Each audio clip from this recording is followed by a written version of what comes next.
La première fois qu'on entend ça, hein, les réformes du divorce, une de plus, on serait tenté de dire. Oui, c'est vrai qu'il y en a eu beaucoup. Alors, ce qu'il faut retenir, c'est que de manière générale, la loi fait tout pour que les divorces soient simplifiés. On veut vous simplifier les divorces. Ça fait des dizaines d'années. Ça a commencé en 75, en 1975. C'est passé quoi en 75? On a créé quelque chose. Qu'est-ce qu'on a créé?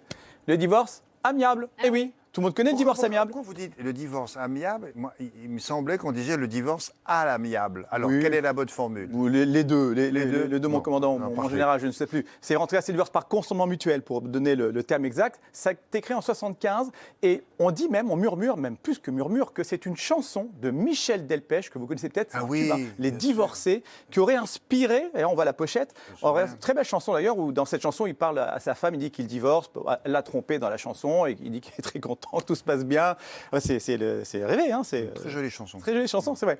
Alors ça, c'est en 75. Après, autre réforme du divorce, il n'y a pas longtemps, il y a 4 ans, le 1er janvier 2017, divorce amiable justement. Aujourd'hui, on ne va plus au tribunal. Si vous divorcez à l'amiable, il n'y a plus d'audience, plus de tribunal, plus de juge. Des avocats font des conventions et c'est le notaire qui Mais enregistre. attendez, à partir du moment où les deux personnes qui sont derrière vous ne s'entendent plus, elles ont envie de divorcer, elles s'adressent d'abord à qui? Alors, à un avocat? Alors l'avocat D'abord. est obligatoire, oui. On commence par D'abord. ça. D'abord, Et après, il se l'avocat. débrouille. Après, il se débrouille. L'avocat essaie de trouver une solution amiable, c'est toujours mieux. Mais ça, c'est à peu près la moitié des divorces. Et pour l'autre moitié des divorces qui ne sont pas l'amiable, ils sont contentieux, ces divorces. Eh bien, figurez-vous que là aussi, la loi vient de changer pour simplifier, là encore. Ah bon? Alors, Ouais. justement, qu'est-ce qui change avec la nouvelle loi de ce quoi depuis quelques jours, là? Depuis le 1er janvier, ça fait 11 jours. Alors écoutez bien, parce que ça concerne, vous l'avez dit, beaucoup de monde. Tout le monde connaît quelqu'un dans son entourage qui a divorcé ou peut-être qui malheureusement divorcera.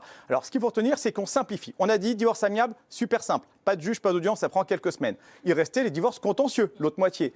Eh bien là aussi, simplifié. Il y a 3 changements qui vont être entrés en vigueur là. Premier changement, c'est qu'avant, quand on divorçait contentieux, c'était long. Pourquoi? Parce qu'il y a 2 étapes. D'abord, on faisait la requête, il y avait l'audience devant le juge et l'assignation.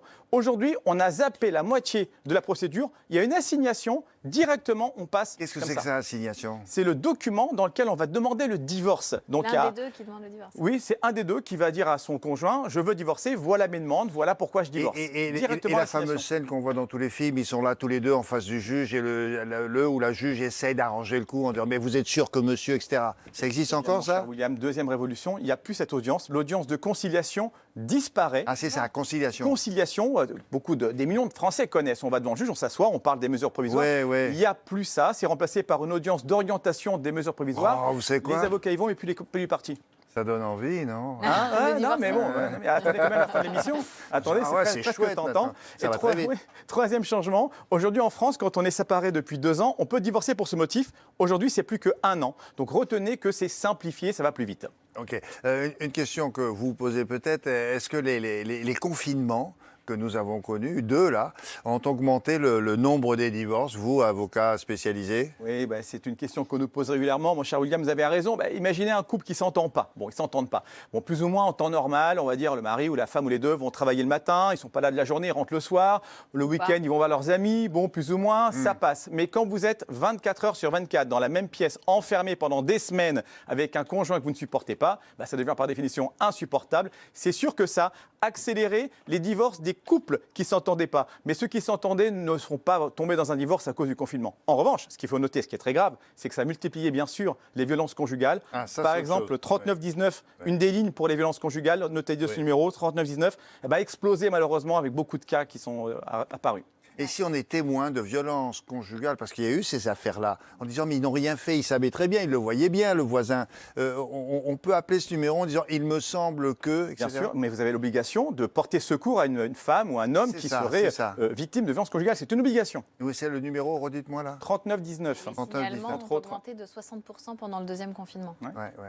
Les Caroline. signalements pour violence conjugale. Oui, je me demandais si les divorces, il y en a énormément, vous l'avez rappelé, ça concerne surtout des couples jeunes, en fait, après quelques années de mariage, ou pas forcément? Eh bien, des jeunes, oui, mais également des seniors. Et de plus en plus, 3 chiffres pour bien comprendre. Ces 10 dernières années, les divorces des seniors ont doublé. 2 fois plus de seniors qui divorcent dans ces 10 dernières années.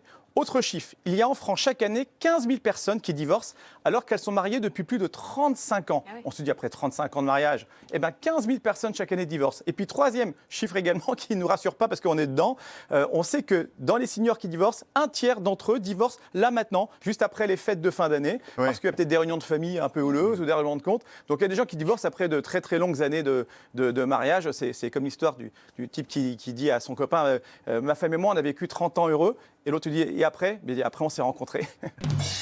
Voilà. C'est l'histoire Je de... me dis, demandais tiens, quand est-ce qu'elle allait Je me venir. dis, non, je me disais la blagounette, où Ouais, elle est c'est ça. Ah, elle est toujours Ah là. ben, elle arrive, oh, j'ai eu peur. Non, non. Alors là, madame, écoutez bien ce qui va suivre parce que là, ça va peut-être vous rassurer. Quand il y a divorce ou séparation et que les conjoints ont des enfants, d'accord, une pension alimentaire est versée aux parents qui a la garde, d'accord. Et le 1er janvier, là, on a également apporté un changement dans de nombreux cas. Alors, c'est les pensions qui étaient impayées, le nombre de fois qu'on entend ça. Ben oui. Et quand vous dites à la femme, vous dites, mais écoutez, Protéon, non, ça va poser des problèmes avec les enfants, je vais avoir l'air d'accabler leur père, etc. Et l'autre, il en profite, quoi. Mais vous avez raison. Alors écoutez bien, c'est vraiment une bonne nouvelle pour les 350 000 personnes qui chaque année touchent une pension alimentaire. Vous l'avez dit, parfois elle n'était pas payée. 30% des pensions restent impayées. Alors énorme. ça met en galère pas possible la personne qui doit les toucher. Aujourd'hui, écoutez bien, vous allez vous rendre à la CAF, à votre CAF. Vous allez à la CAF et la loi dit, la CAF va vous remplacer. Caisse d'allocation familiale. Exactement, c'est elle qui va être l'intermédiaire entre vous et l'autre parent qui doit vous verser la pension. Formidable. Deux avantages. Premier avantage, c'est que ça évite les contacts directs. Parce que parfois, des parents disaient oui, mais moi, je te donne la pension que si tu me donnes les enfants plus souvent, ou si tu quittes ton petit copain, ça ne me plaît pas, pas de pension. On négocie. Voilà, il n'y a plus de contact. Deuxième gros avantage, si ce n'est pas payé, c'est la CAF qui va se charger de récupérer les impayés, Eh oui. qui va faire des saisies. Et si, en attendant, eh bien, elle vous verse une allocation, l'ASF, c'est 100 € par enfant et par mois à peu près. Donc vous êtes en plus payé pendant qu'on recouvre la pension. Alors, Allez voir la CAF, c'est une nouveauté. Notez bien ça, oui, ça c'est nouveau, la caisse nouveau, d'allocation tout 1er familiale janvier. qui se charge de tout. Exactement. Merci beaucoup, maître.